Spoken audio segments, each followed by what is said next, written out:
नमस्कार। मैं हूं doctor Chhotelal Gupta, assistant professor. Hindi कहानियों की श्रृंखला में आज मैं एक कहानी सुनाऊंगा। पंचतंत्र की कहानी, ब्राह्मण, चोर और दानव। पंचतंत्र की कहानियों में बेहतर सीख, संस्कार व जीवन में अच्छी चीजों की ओर बढ़ने की प्रेरणा मौजूद होती है। ब्राह्मण, चोर और दानव एक ऐसी ही कहानी है जिसमें एक ब्राह्मण कैसे अपनी सूझबूझ और निडरता से आई हुई विपत्तियों को पार पाता है।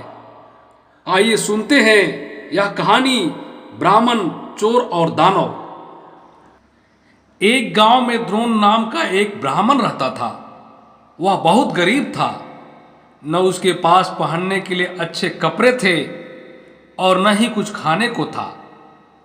ब्राह्मण जैसे तैसे भिक्षा मांगकर अपना गुजारा बसर कर रहा था।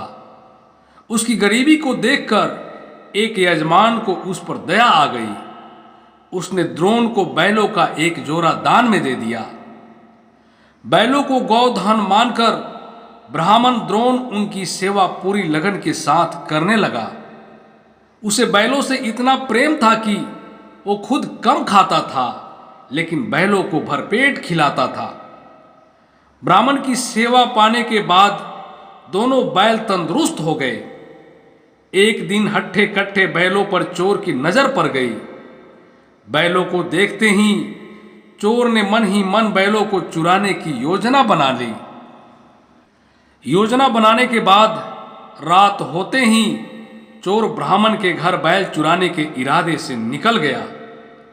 कुछ दूर चलते ही चोर का सामना एक भयानक राक्षस से हुआ।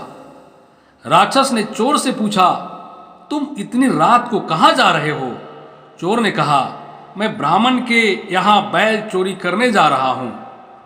चोर की बात सुनकर राक्षस बोला, चलो मैं भी तुम्हारे साथ चलता हूं। मैं कई दिनों से भूखा हूं। मैं उस ब्राह्मण को खाकर अपनी भूख शांत करूंगा और तुम उसके बैल ले जाना। चोर के मन में हुआ कि रास्ते के एक साथी भी हो जाएगा तो इसे साथ ले जाने में कोई बुराई नहीं है। यह सोचकर चोर अपने साथ राक्षस को लेकर ब्राह्मण के घर पहुंचा। ब्राह्मण के घर पहुंचकर राक्षस बोला, पहले मैं ब्राह्मण को खा लेता हूं, उसके बाद तुम बैल चुरा लेना। चोर ने कहा, नहीं, पहले मैं बैल चुराऊंगा, उसके बाद तुम ब्राह्मण को खा लेना। अगर तुम्हारे आक्रमण से ब्राह्मण जाग गया तो मैं बैल चुरा नहीं पाऊंगा। फिर राक्षस बोला, जब तुम बैल खोलोगे तो उसकी आवाज से भी ब्राह्मण जागकर अपनी रक्षा कर सकता है। मैं इस चक्कर में भूखा रह जाऊंगा। राक्षस और चोर दोनों इसी तरह बहस करते रहे। एक दूसरे की बात मानने को उनमें से कोई तैयार नहीं था। उसी बीच राक्षस और चोर की आवाज सुनकर ब्राह्मण जाग गया। ब्राह्मण को जागा देखकर जल्दी से चोर बोला, हे ब्राह्मण, देखो यह राक्षस आपको खाने आया है, लेकिन मैंने इससे आपको बचा लिया। इसने कई बार आपको खाने की कोशिश भी की, पर मैंने ऐसा होने नहीं दिया।